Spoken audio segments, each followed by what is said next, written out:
আসসালামু আলাইকুম প্রিয় শিক্ষার্থী বন্ধুরা, কেমন আছো তোমরা? আশা করি আল্লাহর রহমতে সবাই ভালো আছো, সুস্থ আছো। আমিও আলহামদুলিল্লাহ ভালো আছি। আজ আমি তোমাদের মাঝে উপস্থিত হয়েছি অষ্টম শ্রেণীর আইসিটি নিয়ে। আমি মোসাম্মদ হাফেজা খাতুন, সহকারী শিক্ষক, করিমপুর মাধ্যমিক বিদ্যালয়, বাগারপাড়া, যশোর। প্রিয় অষ্টম শ্রেণীর শিক্ষার্থীরা, তোমরা আইসিটির বইটা খাতা কলম নিয়ে মনোযোগ সহকারে ক্লাসটা উপভোগ করো। আমরা সবাই বর্তমান সময়ে আইসিটি প্রযুক্তির ফলে, যে আইসিটির উদ্ভাবের ফলে, আইসিটির কুশলী প্রয়োগের ফলে বর্তমান সময়ে আমরা অনলাইনে আমাদের সব কাজ করছি এবং আমাদের পরিচয়টাও অনলাইনের মাধ্যমে আমরা তুলে ধরতে পারছি। এক্ষেত্রে অবশ্যই অনলাইনে আমাদের নিরাপত্তারও দরকার হয়। তো আজকে অনলাইনের পরিচয় ও তার নিরাপত্তা নিয়ে আলোচনা করব। প্রিয় শিক্ষার্থীরা, তোমরা মনোযোগ সহকারে ক্লাসটা উপভোগ করো। তাহলে আজকের পাঠ হচ্ছে কি? অনলাইন পরিচয় ও তার নিরাপত্তা।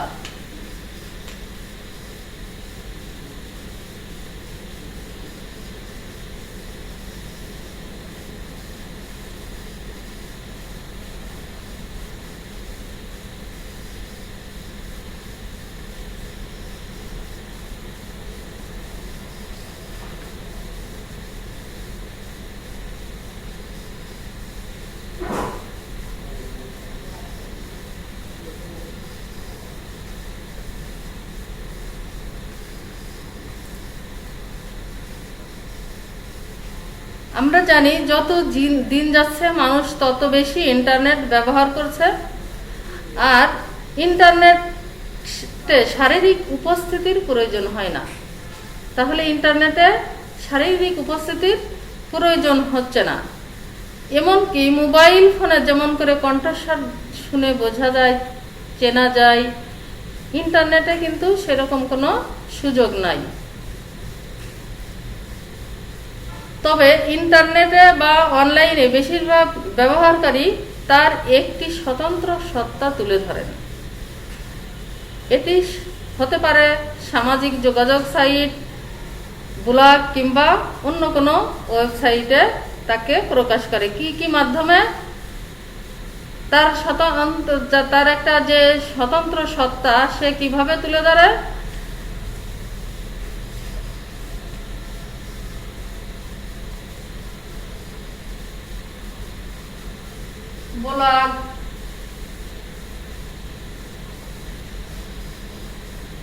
ব্লগ, তারপরে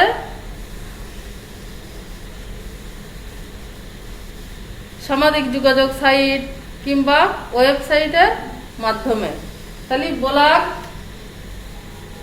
সামাজিক যোগাযোগ সাইট,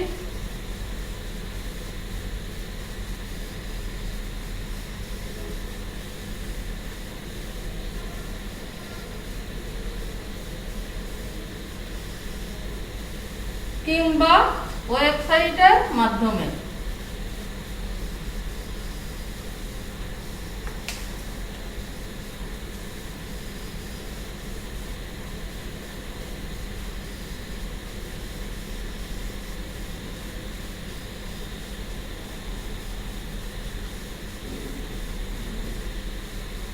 তাহলে অনলাইনে একটা ব্যক্তি তার সত্তাকে কিভাবে তুলে ধরে? কিসের মাধ্যমে তুলে ধরে? ব্লগের মাধ্যমে তুলে ধরে, সামাজিক যোগাযোগের সাইটের মাধ্যমে তুলে ধরে, কিংবা ওয়েবসাইটের মাধ্যমে তুলে ধরে। এইবার অনেকেই কিন্তু এই অনলাইনে নিজের প্রকৃত নাম ব্যবহার করলেও আবার অনেকেই ছদ্মনাম ব্যবহার করে। অনেকে আবার প্রকৃত বা ছদ্মনাম কোনো কিছুই প্রকাশ করেন না। তাহলে যদি কোনো ব্যক্তি অনলাইনের পরিস্থিতি থেকে তাকে বাস্তবে চেনা যায়, তাহলে সেটি হয় বিশ্বাস জ্ঞাপন। তাহলে অনলাইনের মাধ্যমে তাকে যদি চেনা যায় এবং বাস্তবেও তাকে যদি মানে অনলাইনের মাধ্যম থেকে বাস্তবে যখন চেনা যায় তাহলে সেটা হয় বিশ্বাস জ্ঞাপন। আর যদি তাকে না চেনা যায়, অনলাইনের পরিচয় থেকে তাকে যদি শনাক্ত করা না যায়, তাহলে সে সন্দেহভাজন হিসেবে বিবেচনা করা হয় তাকে। তাহলে অনলাইনের মাধ্যমে কোনো ব্যক্তি কি করে, তার প্রকৃত পরিচয় প্রকাশ করতে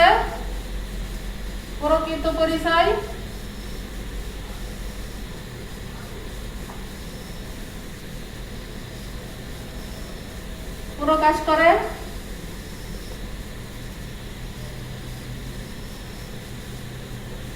কেউ প্রকৃত পরিচয় প্রকাশ করে না। তাহলে প্রকৃত পরিচয় প্রকাশ করে না। আবার কেউ ছদ্মনাম কিংবা প্রকৃত পরিচয় কিছুই ব্যবহার করে না। তাই এক্ষেত্রে কি হয়, যে প্রকৃত পরিচয় প্রকাশ করে এবং তাকে বাস্তবে চেনা যায়, সেই ব্যক্তি হয় কি, সেই ব্যক্তি হয় বিশ্বাস জ্ঞাপন।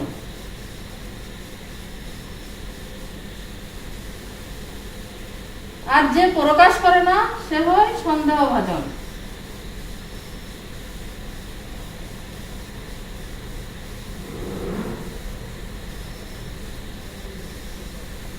সন্দেহভাজন।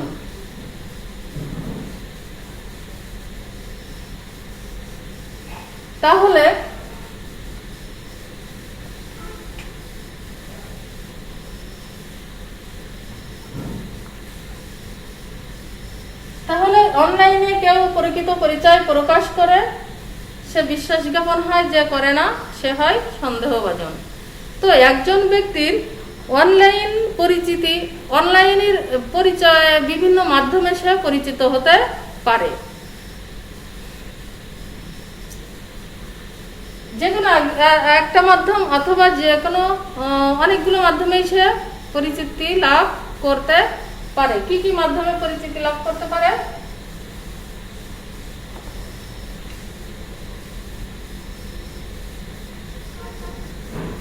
ইমেইল ঠিকানার মাধ্যমে, তারপরে সামাজিক যোগাযোগ সাইটে তার প্রোফাইলের মাধ্যমে, ইমেইলের ঠিকানার মাধ্যমে,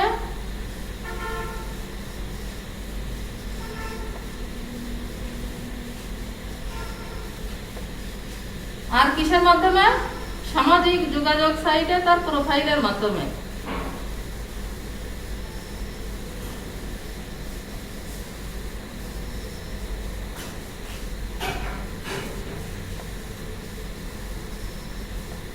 প্রোফাইলের মাধ্যমে।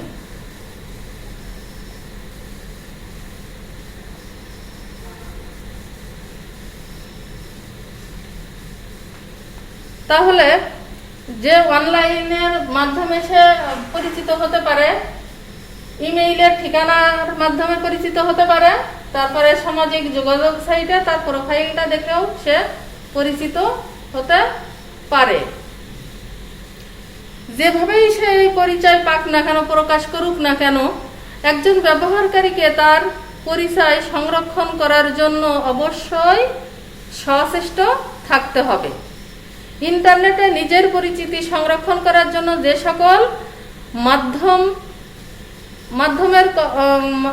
মাধ্যম আছে সেইগুলো অবশ্যই ব্যবহার করতে হবে এবং সংরক্ষণ করার জন্য, মানে এই যে নিজের যে পরিচয় আছে এই পরিচয়গুলো সে কিভাবে, পরিচিতিগুলো কিভাবে সংরক্ষণ করবে, যে মাধ্যমগুলো আছে সেই মাধ্যমগুলোর মাধ্যমে সংরক্ষণ করবে। ইমেইল কিংবা ফেসবুকে নিজের অ্যাকাউন্ট যেন অন্য কেউ ব্যবহার করতে না পারে, তাহলে তাকে অবশ্যই কি করতে হবে, যে তার ইমেইল কিংবা ফেসবুক যাতে অন্য কেউ ব্যবহার করতে না পারে সেজন্য অবশ্যই সতর্ক থাকতে হবে।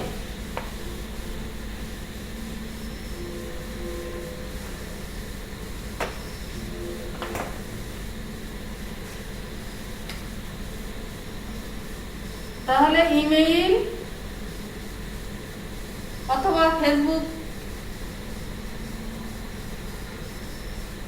বা অন্য কোনো সামাজিক কোনো সাইটে যেখানে তার নিজের পরিচিতি তুলে ধরেছে, এই রকম কোনো সাইটে যাতে অন্য কেউ প্রবেশ করতে না পারে তা সেদিকে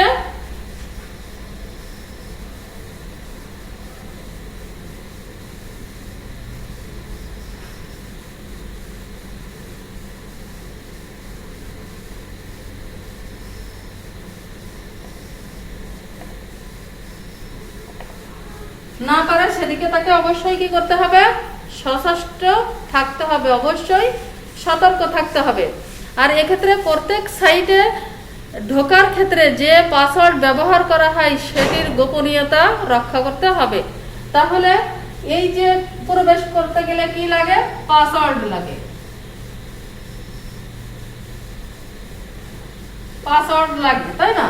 এবার এই পাসওয়ার্ডের গোপনীয়তা অবশ্যই রক্ষা করতে হবে।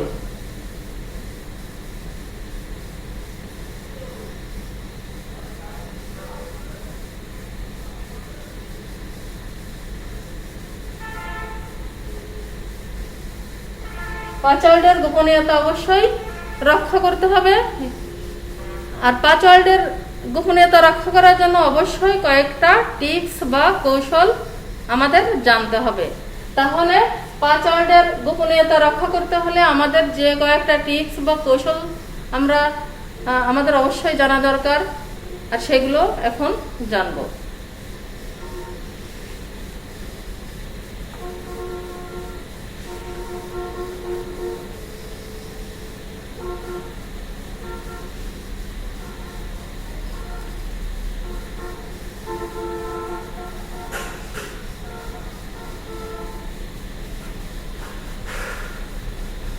পাসওয়ার্ড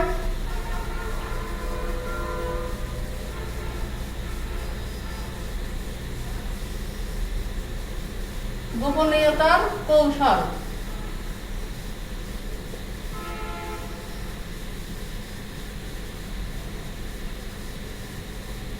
পাসওয়ার্ডের গোপনীয়তার কৌশল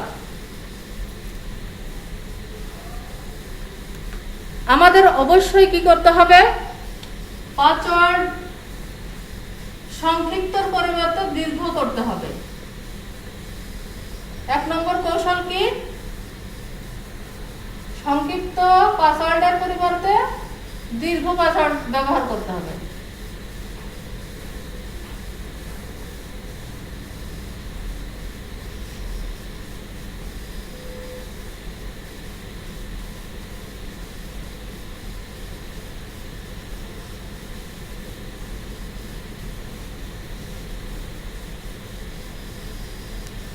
তাহলে 1 নম্বর টিপস আমরা কি জানলাম, যে সংক্ষিপ্ত পাসওয়ার্ডের পরিবর্তে দীর্ঘ পাসওয়ার্ড ব্যবহার করতে হবে। প্রয়োজনে কোনো প্রিয় বাক্য ব্যবহার করা যেতে পারে। তাহলে প্রয়োজনে কোনো প্রিয় বাক্য ব্যবহার করা যেতে পারে।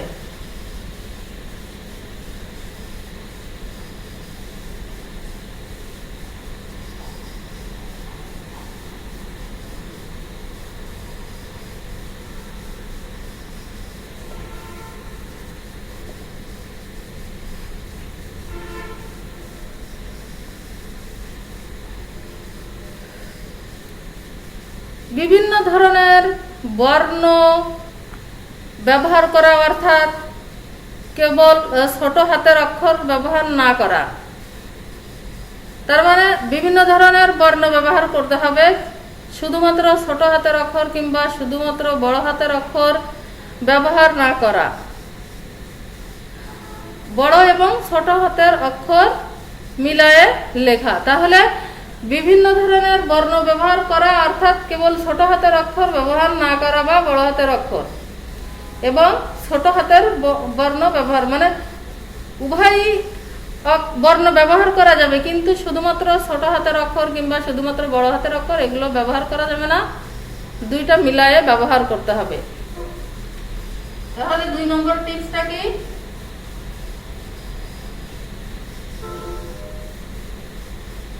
শুধুমাত্র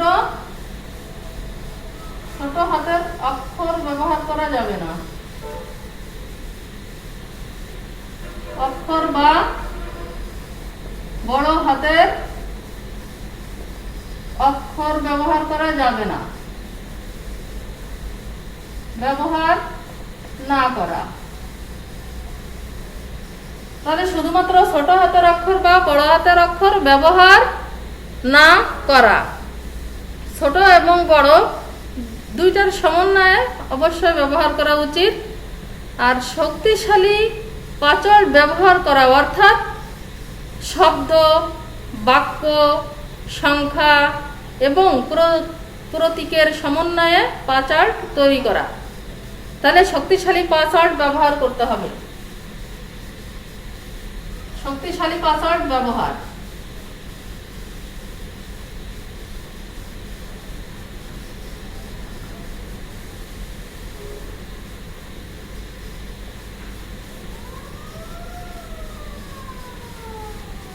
শক্তিশালী পাসওয়ার্ড ব্যবহার। কিভাবে শক্তিশালী পাসওয়ার্ড ব্যবহার করা যায়? শব্দ, বাক্য, সংখ্যা এবং প্রতীক ব্যবহার করে। কিভাবে ব্যবহার করে? শব্দ, বাক্য, সংখ্যা এবং প্রতীক ব্যবহার করে।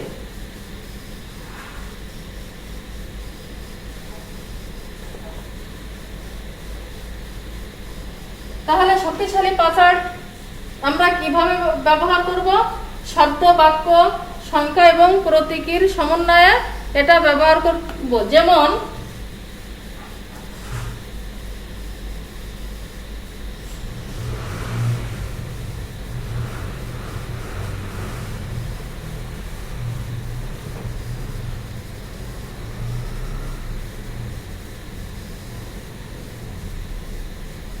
এরকম একটা পাঁচড় যদি দিই, এখানে আছে বর্ণ আছে, সংখ্যা আছে, প্রতীক আছে, এগুলোর সমন্বয়ে, তাহলে এইটা একটা শক্তিশালী পাঁচড়।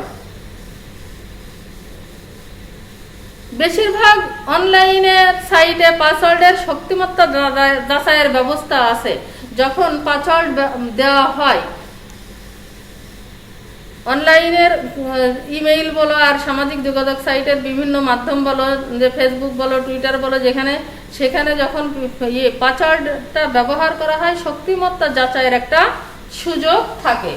তাহলে কি হয় যে বেশিরভাগ অনলাইনে সাইটে পাসওয়ার্ডের শক্তিমত্তা যাচাইয়ের সুযোগ থাকে। যেমন এই যখন পাসওয়ার্ডটা দেওয়া হয় তখন এরকম একটা ঘর থাকে, যে কত পার্সেন্ট শক্তিশালী হচ্ছে।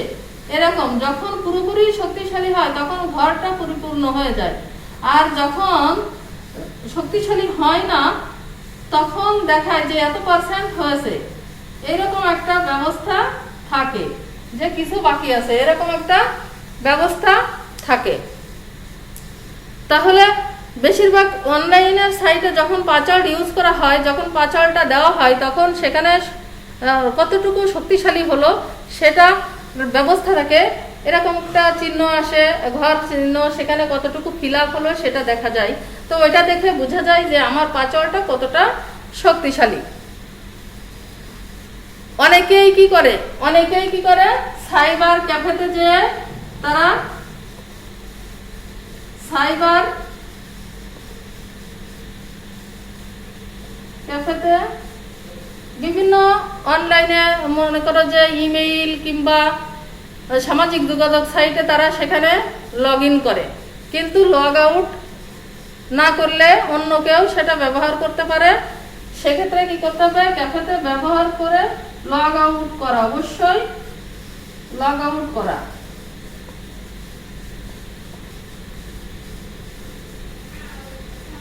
তাহলে সাইবার ক্যাফেতে যখন আমরা অনলাইনে আমাদের বিভিন্ন সাইট ব্যবহার করব তখন আমাদের কি করতে হবে? অবশ্যই লগ আউট করতে হবে। আর অনেকেই পাসওয়ার্ড ম্যানেজার ব্যবহার করে থাকে, যেমন লাস্ট পাস কি পাস ইত্যাদি এগুলো ব্যবহার করে থাকে। আবার কি করে থাকে অনেকেই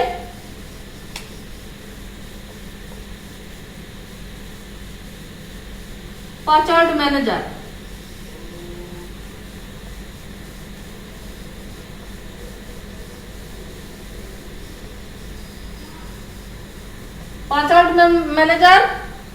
ব্যবহার করে থাকে। যেমন লাস্ট পাস, কি পাস, যেমন লাস্ট পাস এবং কি পাস এগুলো ব্যবহার করে থাকে। আর অবশ্যই আরেকটা অভ্যাস আমাদের গড়ে তুলতে হবে অনলাইনে নিরাপত্তার ক্ষেত্রে, সেটা হলো কি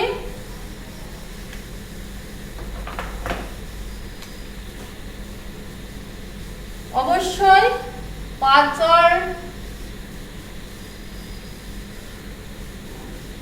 নিয়মিত পরিবর্তন করার অভ্যাস গড়ে তোলা।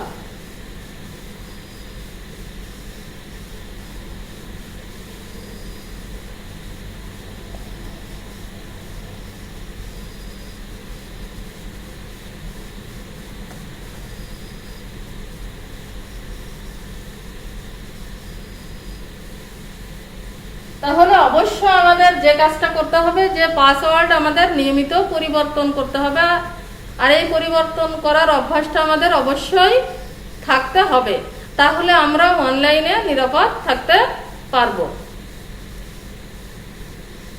তো প্রিয় শিক্ষার্থীরা, আমরা এত সময় পাসওয়ার্ডের গোপনীয়তার কৌশলগুলো জানলাম। এবার দেখি কম্পিউটার হ্যাকিংটা কি। কম্পিউটার হ্যাকিংটা কি?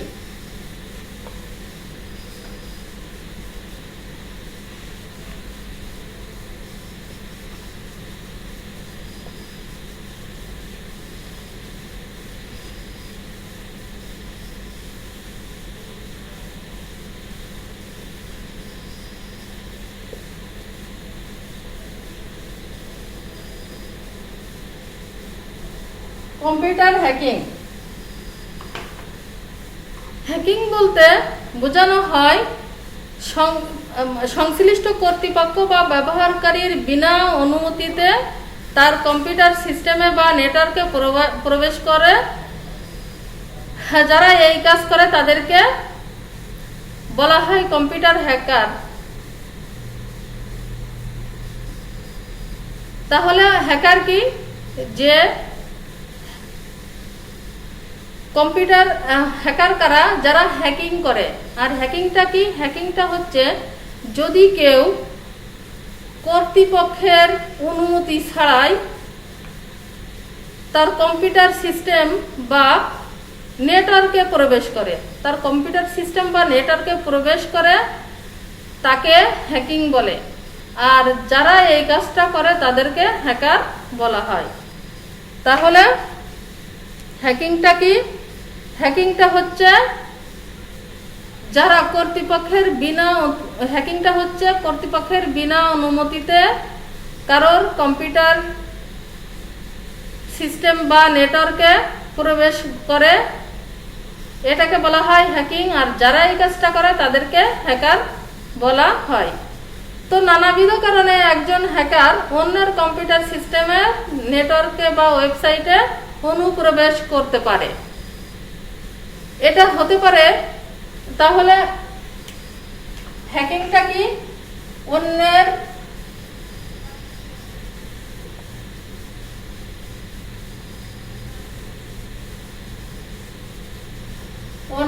ওয়েবসাইট কিংবা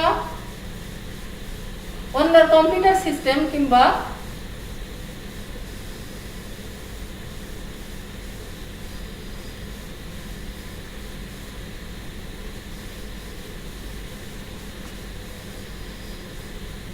অন্যের কম্পিউটার সিস্টেম কিংবা নেটওয়ার্কে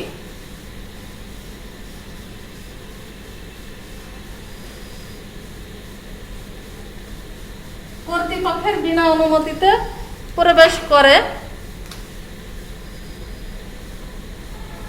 কর্তৃপক্ষের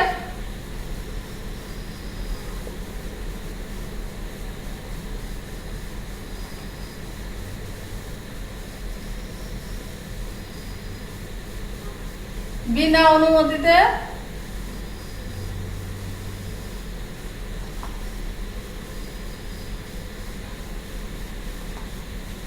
প্রবেশ করে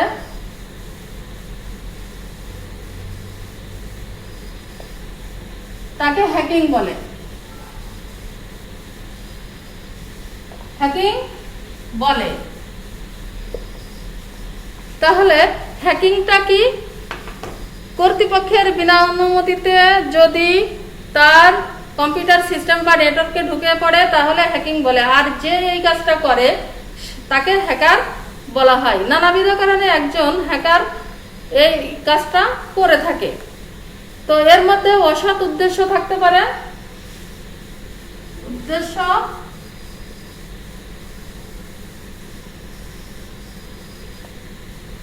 অসৎ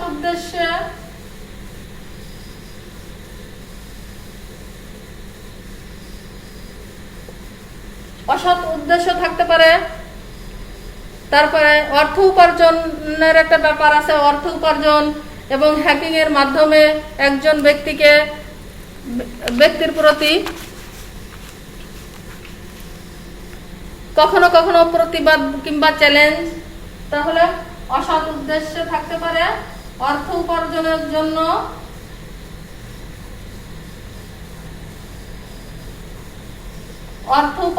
জন্য, আবার কখনো কখনো প্রতিবাদ, আবার কখনো কখনো কিসের জন্য? প্রতিবাদ কিংবা চ্যালেঞ্জ করার জন্য। প্রতিবাদ কিংবা চ্যালেঞ্জ।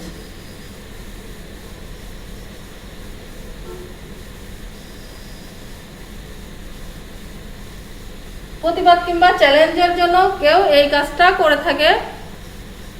ব্যক্তি বা প্রতিষ্ঠানকে ক্ষতিগ্রস্ত করার জন্য,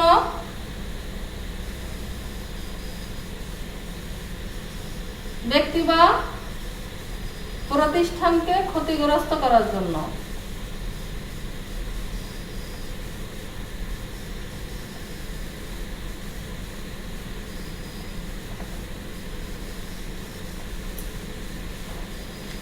ক্ষতিগ্রস্ত করার জন্য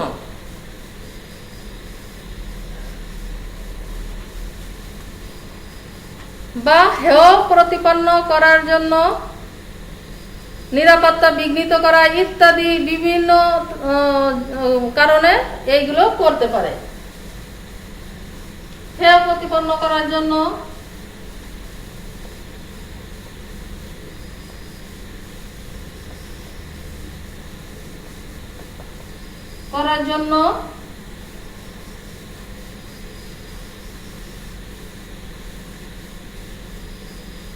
বিভিন্ন কারণে এই কাজগুলো করে। এবার তবে অনেক কম্পিউটার নিরাপত্তা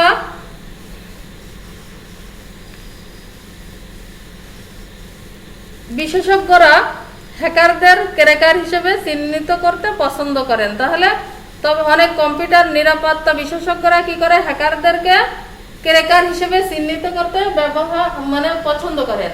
হ্যাকারদের কি করতে পছন্দ করেন? কি বলতে? ক্র্যাকার। ক্র্যাকার এটা এই নামে ডাকতে পছন্দ করেন।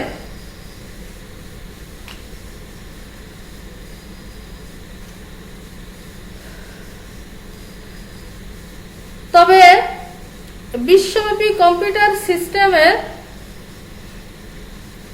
বা ওয়েবসাইটে বিনা অনুমতিতে প্রবেশকারীদের সাধারণত হ্যাকার বলা হয়ে থাকে। যতই কম্পিউটার বিশেষজ্ঞরা হ্যাকারকে ক্র্যাকার বলুক না কেন, বিশ্বব্যাপী কম্পিউটার সিস্টেমে যারা প্রবেশ করে কিংবা নেটওয়ার্কে প্রবেশ করে কারোর বিনা অনুমতিতে তাদেরকে মূলত হ্যাকার বলা হয়। এই হ্যাকারদের কয়েকটা ভাগে ভাগ করা হয়েছে। হ্যাকাররা নিজেরাই তাদেরকে কয়েকটা দলে ভাগ করেছে।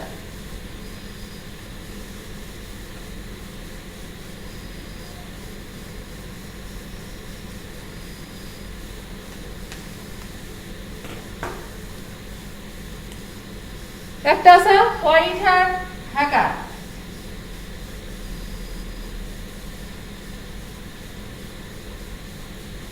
White hat hacker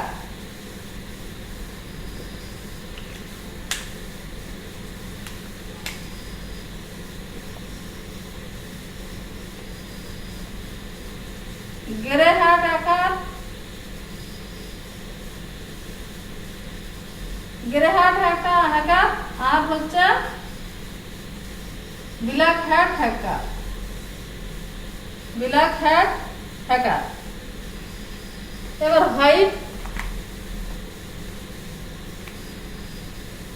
white hat হ্যাকাররা কি করে?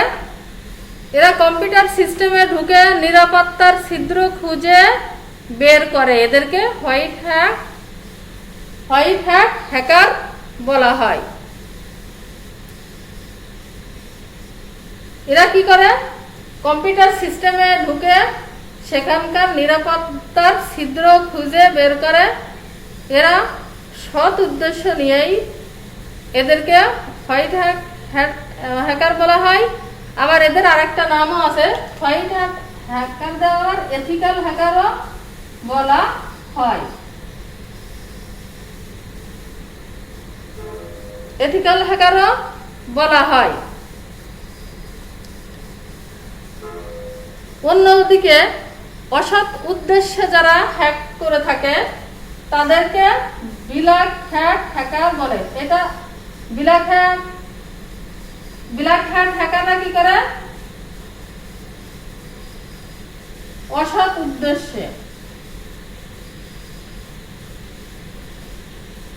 উদ্দেশ্যে যদি কারোর কম্পিউটার সিস্টেমে বা নেটওয়ার্কে ঢুকে তাদেরকে ব্ল্যাক হ্যাট হ্যাকার বলে। বিশ্বের বিভিন্ন দেশে এই হ্যাকিংটাকে অপরাধ হিসেবে গণ্য করা হয়েছে। বাংলাদেশেও এটি একটি অপরাধ। তথ্য যোগাযোগ প্রযুক্তির আইন 2006 সংশোধিত 2009 এটা অনুসারে 3 থেকে 7 বছরের কারাদণ্ড হওয়ার বিধান রয়েছে। তাহলে তথ্য প্রযুক্তি আইনে বাংলাদেশে কি হয়েছে? বাংলাদেশের তথ্য প্রযুক্তি আইনে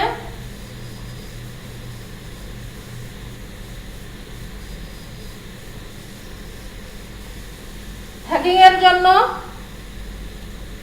কত সালে? 2006 সংশোধিত 2009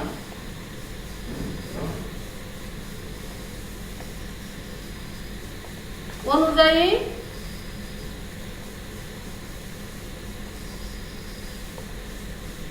হ্যাকিং যারা করে হ্যাকারদের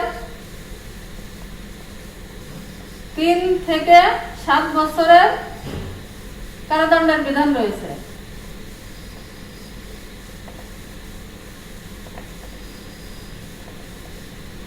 3 থেকে 7 বছরের কারাদণ্ড।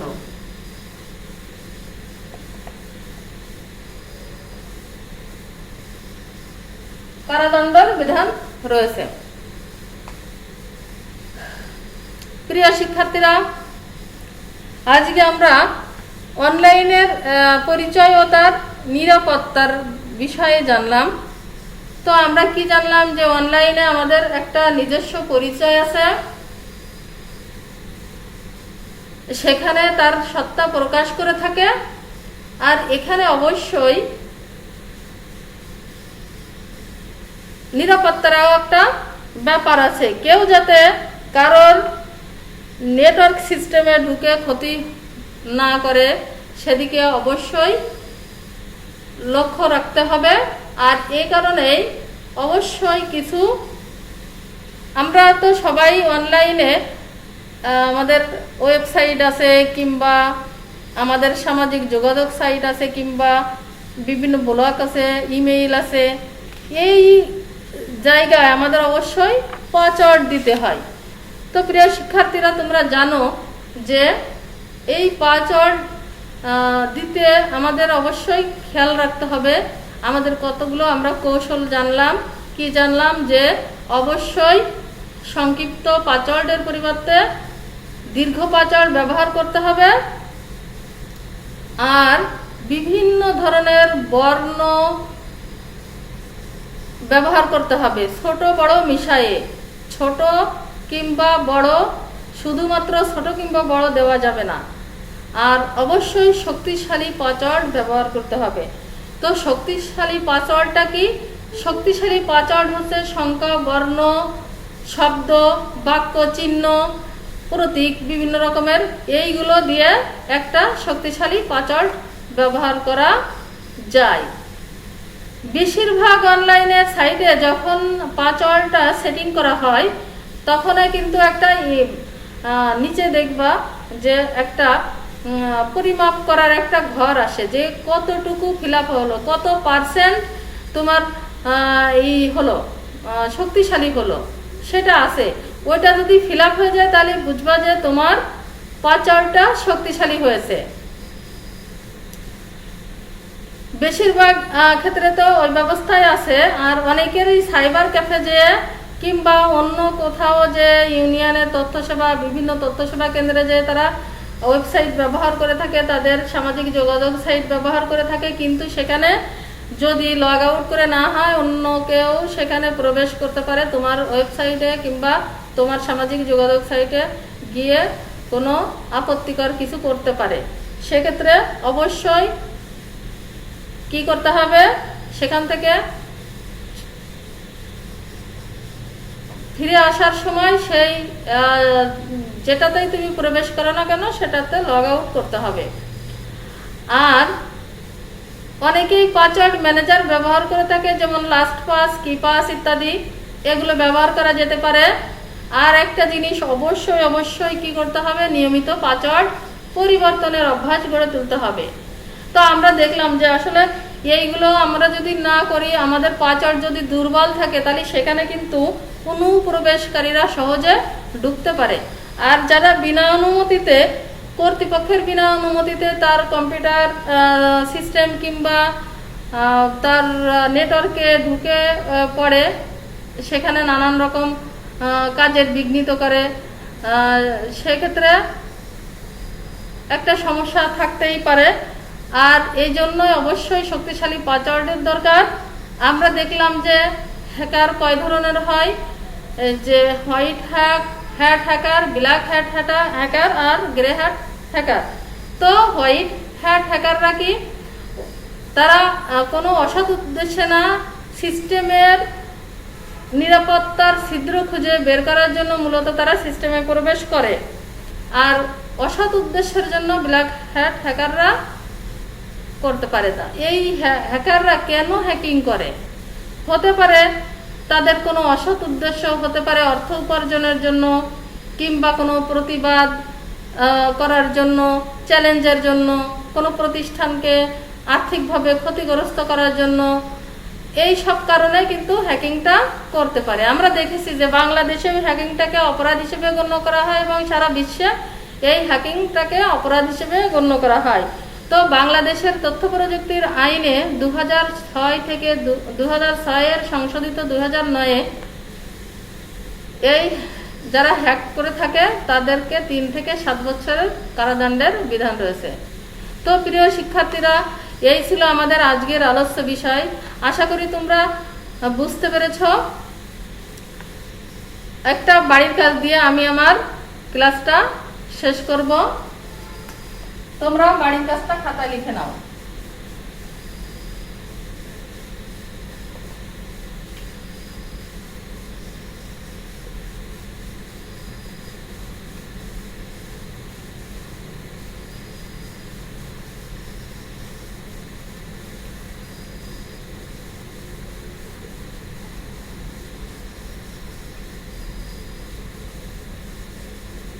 পাসওয়ার্ড ব্যবহারের কৌশল বর্ণনা করো।